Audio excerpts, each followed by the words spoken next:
Get in line for the dopest girl show. The essence will be holding us down. Get in line, women running the world. Wednesday 6:30, let's have a good time. Welcome to the D. Essence Show. I'm your host, D. Essence, and I have a special guest here with us today by the name of Professor Jeffrey Smith, who's also a teacher, counselor, and plays a part in psychiatry.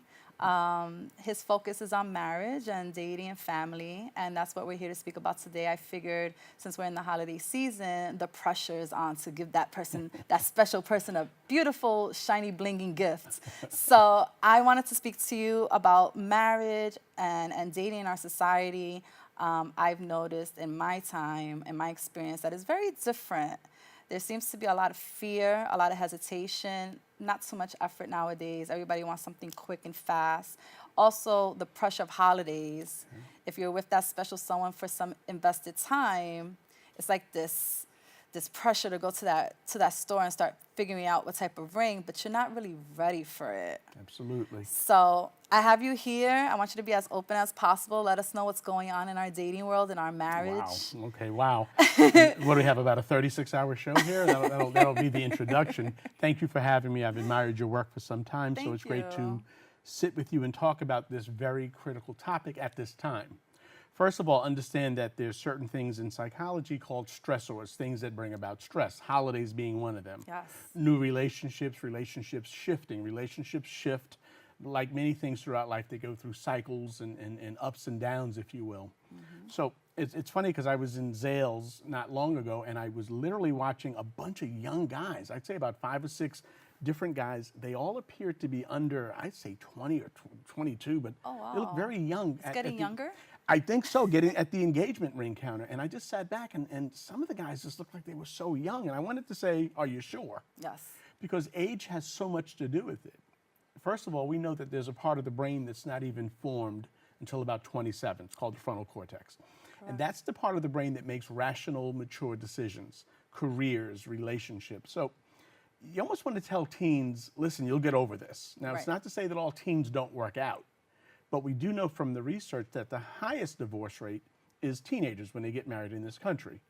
And we also know that the second highest group is really ages 25 through 29. So it's all these factors that go in. So are you doing something because you really want to? I want to be on your show, so I make every effort to come here and be a part of this, and it's a blessing and an honor. Or am I doing it to appease someone? Well, you know, we've been together for 6 years. We have 2 kids. We have a cat. We have a speaker system. And we have a living room table, so we might as well just consummate the relationship and take it to the next level. And at the end of the day, those aren't really valid reasons.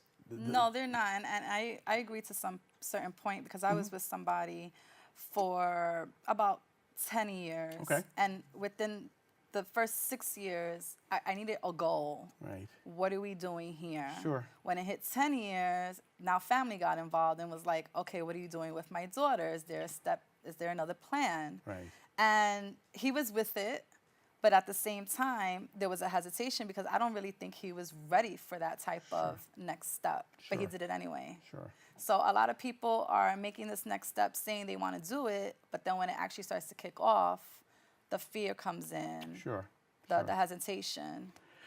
And fear is a very interesting word. We use all types we use fear as an acronym in psychology, and saying that it can mean false evidence appearing real or face everything and recover. It's kind of how you want to look at that word. Right. And so it's a choice.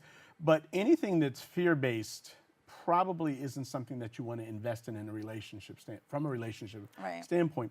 Being together with somebody for, and you said 6 years when you mentioned it, and it's so interesting, another risk factor for divorce and separation is years 4, 5, 6, and 7. So people call it a 7-year itch. Let me just back up a bit without throwing too many numbers out here.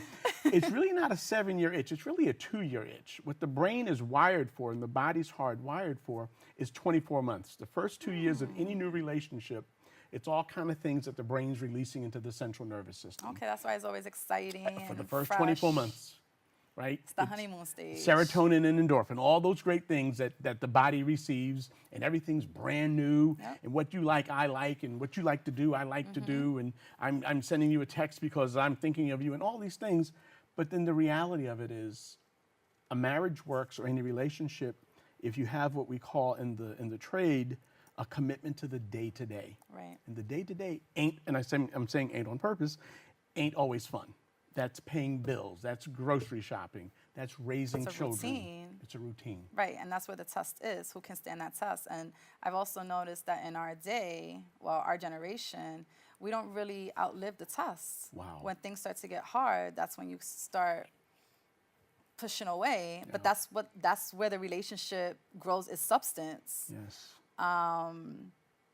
It's like I know we're talking about marriage, but then it goes like you said, we don't even date anymore. Correct. I can't even get a date to Fridays. Right. You know, Right. Nobody wants to put in the effort. Yeah. Everybody's scared. Everybody wants something fast. What do you feel about that? Because I know you work with kids. I do. And I know you must hear a lot. Oh, I've spent decades working with younger people, which helps keep me young, thank God. But I would say, on a very serious note, we've gotten away from what used to be called courting, which means going out Yes. and doing stuff. Ladies, your men need to court you still. And I still court my wife. I Right, mean, there's still it's- chivalry It's around. still, I hold the door, I do those things, flowers, the whole bit. But at the end of the day, back to your original question, I think what happens is we've substituted going out to a movie or a place to eat and really sit and talk to each other. I don't like Right. movies for dates, but I love restaurants. Because you sit at a restaurant, I get a chance to see how the other person interacts with the wait staff. Right. Does the person let you in through the door first if that's important to you, whatever? very important. And so what's happened now is we've just substituted, and I'm not saying everyone's doing this, but there seems to be mistaking a physical component for something that is deeper than that. And one thing we learned psychologically speaking, lust can never be satisfied. The more you have it, the more you need it, so to speak, but you can never satisfy it. Right. Love can be satisfied. So there's dating stuff that's going on that is getting more towards the physical. And physical, we know how to do. We're instinctively hardwired by God to essentially have sex and make the generations, keep the generations going. The hard part in any relationship is things like communication.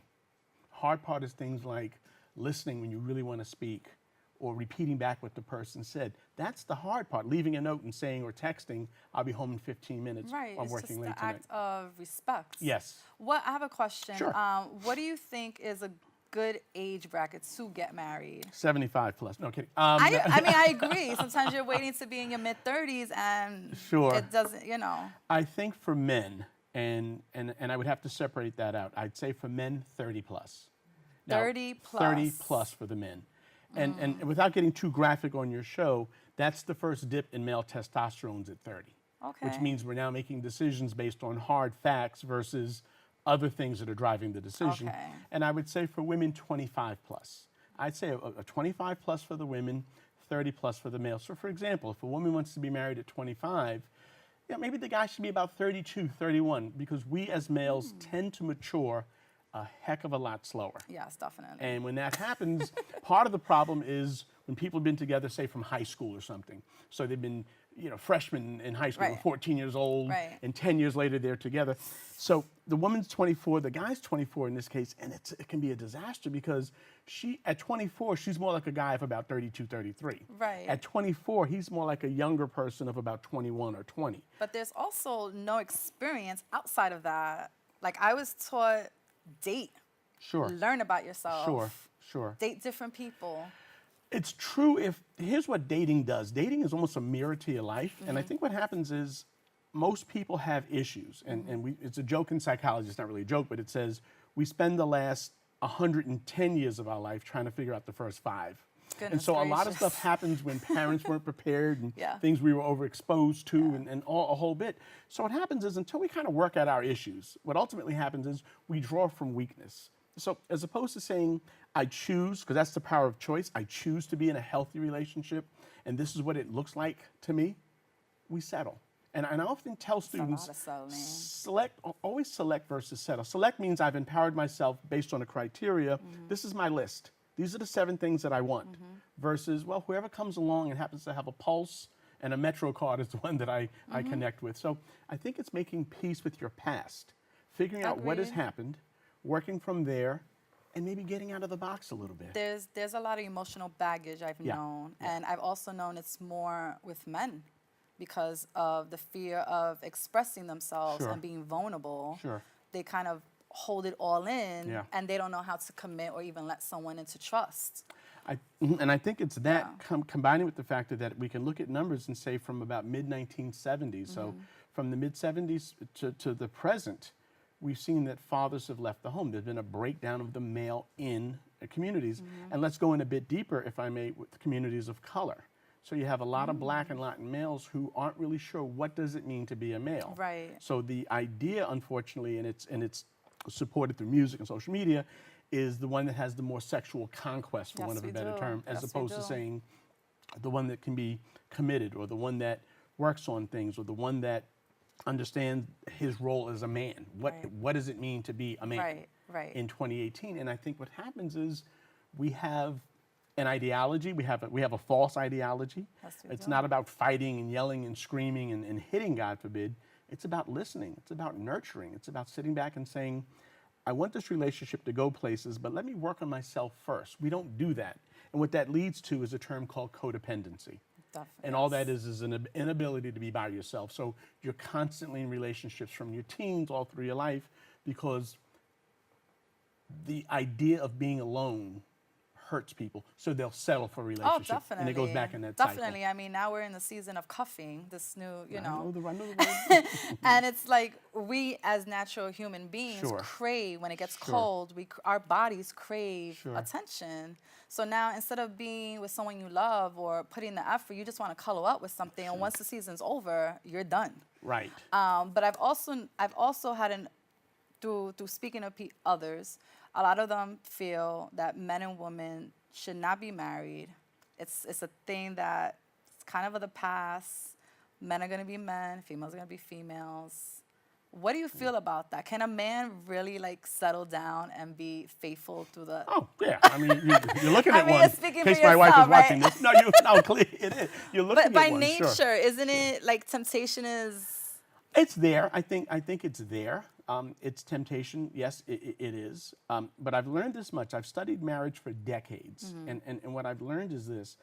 Living together is a minor inconvenience for a man if it doesn't work out. Because most people who live together don't marry. And when they do, the divorce rate is higher over the course Why of time. is that? Is that the pressure of just the word marriage? It's not the pressure of the word marriage. Because let's say we've been living together for 10 years. Nothing really changes but the expectations, because now there's a title.